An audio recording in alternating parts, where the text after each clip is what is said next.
शिक्षा के बाद अब बात स्वास्थ्य की कर लेते हैं, जहां पर बिहार के मुजफ्फरपुर, दरभंगा, भागलपुर और गया मेडिकल कॉलेज में जल्द ही सुपर स्पेशलिटी ब्लॉक का कार्य जो है वो शुरू कर दिया जाएगा और इसे लेकर सभी जगहों पर, चाहे वो स्वास्थ्य विभाग की बात हो, वहां पर उद्घाटन की तैयारियां जोर शोर से शुरू हो चुकी हैं। स्वास्थ्य मंत्री मंगल पांडे ने न्यूज 18 से बातचीत में कहा कि केंद्र और बिहार सरकार के सहयोग से इस योजना को लागू किया जा रहा है और इसके तहत अस्पताल में 150 से 200 करोड़ तक की लागत आएगी।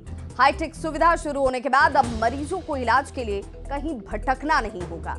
इससे पटना के पीएमसीएच और आईजीआईएमएस पर बोझ जो पड़ रहा है उसमें कमी आएगी। स्वास्थ्य मंत्री मंगल पांडे से बातचीत की न्यूज 18 संवाददाता रजनीश कुमार ने।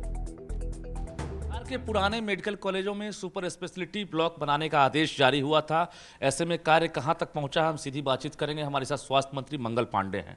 सर, ये आदेश जारी हुआ था सुपर स्पेशलिटी ब्लॉक के लिए, अब क्या प्रगति है?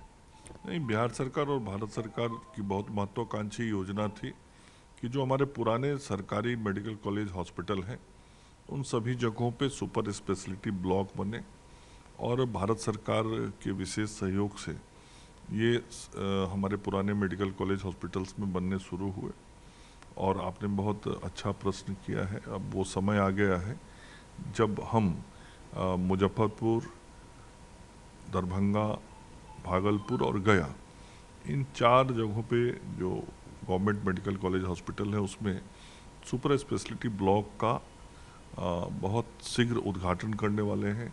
अगस्त महीने के अंत तक इन 4 जगहों पे लोगों की सेवा में ये सुपर स्पेशलिटी ब्लॉक काम करने लगेंगे और इससे लोगों को बहुत राहत मिलेगी। क्या सभी फैसिलिटीज होंगे सर?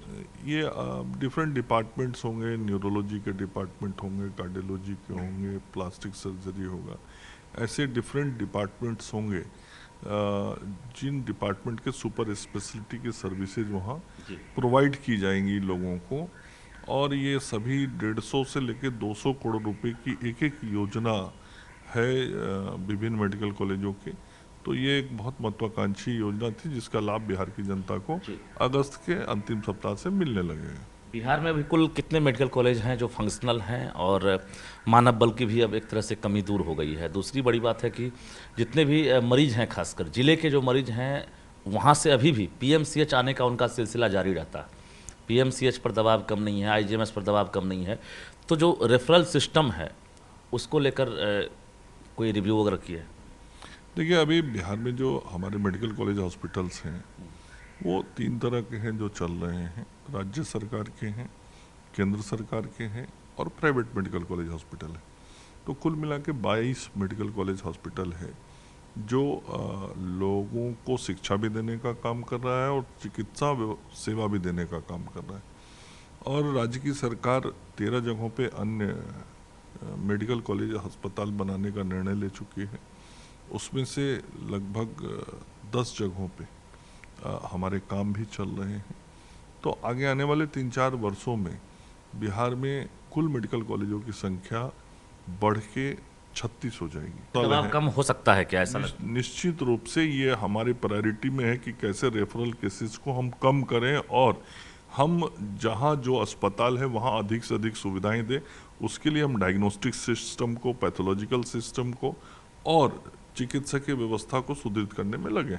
बिल्कुल। तो हमारे साथ स्वास्थ्य मंत्री मंगल पांडे थे और इन्होंने जानकारी देते हुए कहा है कि सुदूर इलाकों में भी कैसे मरीजों का बेहतर से बेहतर इलाज हो सके, इसको लेकर अस्पतालों को विशेष रूप से ध्यान दिया जा रहा है और अस्पतालों को हाईटेक बनाने की लगातार कवायद भी जारी है।